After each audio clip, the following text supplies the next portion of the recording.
항상 대한민국에 정확하고 빠른 소식을 알리기 위한 시스코크입니다. 구독과 좋아요는 영상 제작에 큰 힘이 됩니다. 그동안 수많은 사람들이 한국의 원전 기술력을 의심하곤 했었습니다. 하지만 세계 시장에서 한국의 원전 경쟁력이 세계 최고 수준이라는 것이 증명되었는데요. 지난 17일 한국이 체코에 역대 최대 규모인 24조 원전 건설 우선 협상 대상자로 선정되면서 사실상 수출이 성사되었습니다. 그동안 유럽의 텃밭으로 생각했었던 프랑스 국경 원전 기업인 EDF를 꺾고 이뤄낸 성과인데요. 외신들 역시 한국이 프랑스를 상대로 원전이라는 종목에서 승리할 줄은 꿈에도 몰랐을 겁니다. 그런데 폴란드에서 이번 한국의 원전 수주를 두고 자신들은 체코처럼 가격만 가지고 한국을 선택하지 않을 것이라며 비난을 하고 있다고 하는데요. 폴란드는 정권이 바뀌면서 한국과 관련된 모든 일에 태클을 걸고 있는데 한국산 무기들을 비롯해 이젠 체코에서 수주한 원전을 가지고 언급하는 게 어이가 없는 상황입니다.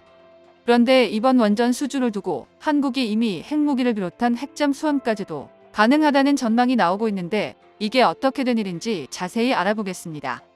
폴란드 현지 매체는 체코가 두코바니 원전에 건설될 신규 원자력 발전소 2개의 사업자로 한국을 선정했으며 폴란드 또한 원전 사업을 추진 중이지만 아직 사업비조차 확정되지 않아 대조적이라고 보도했습니다.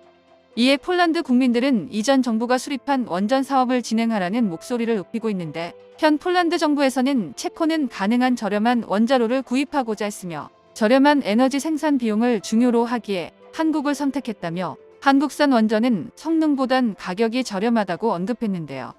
하지만 폴란드 원전 전문가들은 한국산 원전은 프랑스를 비롯해 유럽산과 비교해 결코 성능이 떨어지는 게 아닌데 정권이 교체되면서 전면 중단된 걸 한국으로 트집을 잡는다고 했습니다.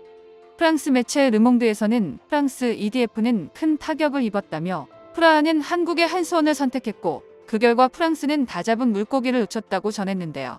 체코는 남부 두코바니 지역의 차세대 원전 2기를 짓는 사업을 10년간 추진해왔고 까다로운 입찰 조건을 거쳐 결국 한수원, 한국전력기술, 한전 KPS 한전 원자력 연료, 두산 에너빌리티, 대우건설 등 팀 코리아 컨소시엄이 수주를 따내 내년 3월 본계약이 체결될 전망입니다. 총 4기 중 2기의 계약 규모가 24조 원이며 앞으로 테멜린 지역의 원전 2기까지 만약 한국 컨소시엄이 추가로 계약을 따내게 되면 총 사업비는 50조 원까지 불어날 예정인데요. 10년간 진행된 체코 국가 사업이며 업체 선정만 3년간의 시간이 소요된 만큼 치열한 경쟁이 있었던 이번 사업에서 프랑스와 한국이 최종 협상자로 선정되었고 막판 치열한 경쟁을 예고했는데 체코에서는 마지막에 충격적인 결과를 전했습니다.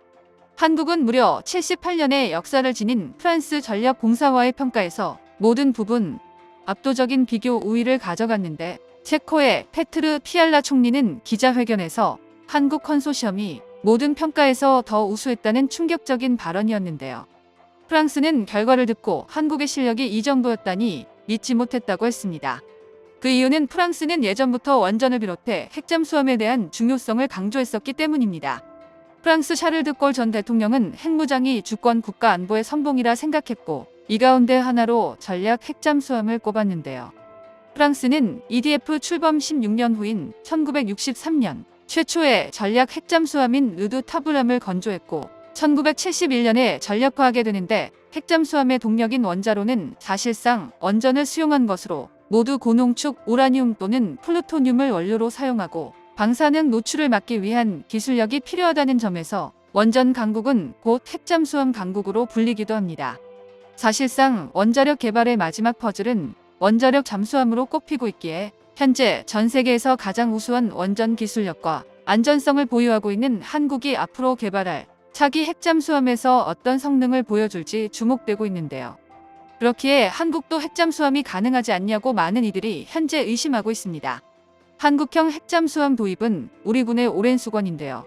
실제로 우리 해군은 3,000톤급의 도산 안창호급 잠수함 3번 아민 신체호함을 마지막으로 계획하는 이유는 무장 탑재와 자막 능력이 향상된 3,600톤급 및 4,000톤급 잠수함을 건조할 계획인데 이들 잠수함부터 핵 잠수함으로 생산하자는 계획을 갖고 진행 중에 있습니다. 중요한 것은 핵잠수함 동력계로 90% 이상 농축시킨 우라늄을 사용할 수 있는가 하는 여부인데요. 현재 농축률 90% 이상의 핵잠 원자력 기관을 만들 수 있는 국가는 미국, 영국, 러시아, 프랑스, 중국으로 알려져 있는데 모두 원전 강국으로 한국 역시 국제법상 허용만 가능하다면 개발할 수 있는 기술력은 충분한 것으로 여겨지고 있습니다. 그렇다면 프랑스와 원전 경합을 벌였고 실력으로 승리를 따낸 한국은 과연 핵잠수함의 원자력 기술력을 갖추고 있을지에 대한 의구심이 생기지 않을 수가 없습니다. 결론부터 말씀드리면 한국은 이미 충분한 능력을 갖추고 있습니다. 수십 년간 프랑스는 한국에게 20% 이하 핵연료를 사용하는 핵잠수함 개발을 공동으로 추진하자고 손을 내밀어도 한국은 그와 관련해 철저히 무시를 했습니다.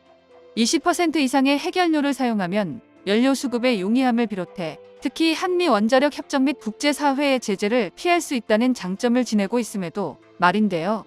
2003년 당시 한국 정부는 프랑스 바라쿠다급 모델을 참고하여 한국형 핵추진 잠수함 3척을 건조하겠다고 계획을 세운 바 있고 2018년 역시 프랑스와의 협력을 통해 20% 이하 우라늄을 사용하는 핵잠수함 건조 사업을 추진할 것이라는 외신의 보도가 있었으며 최근에는 오커스 동맹으로 인해 수십조 원 계약을 파기당한 프랑스가 대놓고 프랑스는 핵잠수함과 항공모함 건조 등 모든 기술을 가지고 있는 나라라며 한국과의 핵잠수함 공동 개발 또는 수출에 적극적인 모습을 취했습니다. 그러나 프랑스의 이러한 일관된 구애에도 한국은 오직 지나가는 똥개가 짖는 것처럼 무시했는데요. 그 이유는 바로 한국은 프랑스의 머리 위에 있었기 때문입니다. 한국은 이미 90% 이상의 고농축 우라늄 생산, 기술 및 플루토늄 분리 관련 기술을 1982년부터 2000년까지 수차례 실험을 시도하였고 이를 통해 기술력을 확보하고 있었다는 것인데요. 이에 프랑스가 제안하는 20% 이하 저농축 우라늄 핵잠수함은 사실 한국에겐 이미 무용지물이었던 겁니다. 2004년 IAEA 파동이 그 근거인데 2000년부터 국제원자력기구가 요구한 특정 시설에 대한 사찰에 한국 정부가 응하지 않으면서 IAEA 파동이 시작되었습니다. 당시 한국 과학자들은 무기급 우라늄 농축 실험에 완벽히 성공한 상태였다고 시간이 지난 후 비밀리에 공개되었는데요. 실제로 당시 국내의 상황은 실험에서 얻은 농축도, 수준이나 기술 안전성 여부보다는 한국이 국제적으로 금지되어 있는 핵물질 실험을 극비리 했다는 것과 신고를 하지 않았다는 사실에 초점이 맞춰져 있었습니다. 실험이 성공 여부나 안전하지 않은 실험을 했냐를 두고 논하는 것이 아닌 극비리에 신고하지 않았다는 것에 미국이 발작했던 건데요. 당시 모든 화학적 무기를 폐기하는 조건으로 파동이 종결되었죠. 그러나 여기서 진실은 우리 과학자들이 무기급 우라늄 농축 실험에 완벽히 성공한 상태였다는 겁니다. 무기급이라는 것은 당시 우라늄 235를 90% 이상 농축했다는 것을 의미한다는 것이죠. 사실상 핵잠수함에 사용될 수 있는 90% 고농축 우라늄 기술은 한국이 1982년에 착수하여 2000년에 완성되었다고 볼 수 있는데 프랑스가 한국이 자신들보다 앞선 기술을 가졌다곤 생각지도 못했기에 한국과 손을 잡고 공동 개발하자고 하니 철저히 무시했던 겁니다. 그렇기에 이번 프랑스와의 원전 결과는 누가 봐도 한국의 승리였던 건데요. 특히 체코 정부는 사막 한가운데에서 건설된 UAE 바라카 원전이 납기 지연은 일체 없을 뿐더러 오히려 조기 완공을 했던 사례를 들어 한국의 공기 능력은 타의 추정을 불허한다는 칭찬을 남겼습니다. 2009년 한국은 UAE 바라카의 한국형 차세대 원전 4기를 수주 후 2011년 착공하여 불과 3년 만인 2014년에 1호기 설치를 완료했는데요. 일각에서는 한국이 빨리 짓는 만큼 안전성이 문제가 있지 않냐 하실 수 있지만 바라카 원전은 세계 원자력 기구에서 실시하는 연간 안전성 평가에서 세계 1위를 차지한 바 있고 올해 3월에는 최종 4호기까지 최초 임계 도달에 성공했습니다. 최초 임계에 도달했다는 것은 그만큼 원자로가 안전하게 운영되고 있다는 것을 말하는데요. 2021년 세계 원자력 협회에 따르면 한국의 원전 건설 단가는 킬로와트당 3,571달러로 프랑스, 미국 등 경제 강대국의 절반 수준에 불과하기에 이번 수주를 비롯해 추후 폴란드나 다른 국가에서도 한국의 원전 수출이 계속될 것으로 보입니다. 정보가 도움되셨다면 구독과 좋아요 부탁드립니다.